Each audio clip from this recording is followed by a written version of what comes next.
sa math. Sino magaling sa math? Ah, syempre, sa Dennis. Dito ate na naman. Oh, sige. Sige. Wala nang dayaan na. Oh, math. Natungkol sa manok, italo kayo ito. Manok. Bumili ako ng prutas. 1 kilong mansanas, Tito Jun, 1 kilong mansanas, worth 60 pesos sa kilong mansanas. Bumili din ako ng kalahating orange. Ang 1 kilong orange, nagkakahalaga din ng kamukha ng sa mansanas. Magkano ang babayaran ko? Nag-go na ba ako? Oh, tama na na. Ang hirap magpalaki ng mga tito. Pasaway mga ito. Tito Jun, ano ba? Kasi pinainom nyo agad eh. Nauna puti. Ano sagot? 90 is the correct answer. 1 point for the girls. Ang maduduga, minus pa yan. Meron sila teamwork. Ay, masagutin mo na may iba, Tito Ate.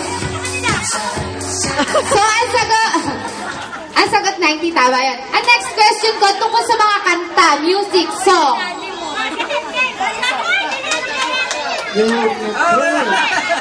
Tito Ate na naman. Tinutuga mo lang naman, ayaw mo sagutin. Ano nangyari dyan? Ano ba yan? Ay, kung sino yung sasagot siya, may hawak ng paper. O, Tito Dennis. Tama kayo. Kung sino sunod? Pag sinabi kong go, tataas ang ano. Sa kantang Bahay Kubo, ano ang pangwalong prutas? Go! Dennis, una. Tawag na Tito Dennis. Ay, 1, 2, 3, 4, 5. No. No. Ay, kinakarin ko mag-MC, pati taras na. Bahay kubo eh.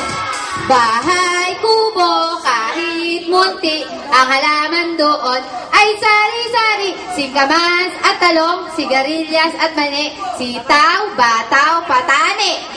Oh, wala na kayo points. Gulay daw yun, minamatamis at po-protesta. Next. Kasali sa bahay kubo, yun eh, pagbigyan na. Okay, maubos ang question natin. Tungkol sa mga text, mga ano to, mga technologies and everything. Text, si Tito Dennis, okay yan.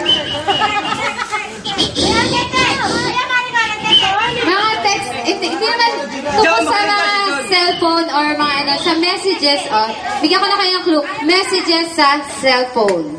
Hindi kayo game. FYI sa text. Yeah. Nakapunto sa boy. Nay, ba't ba ang nanay ko sinalang nyo dyan?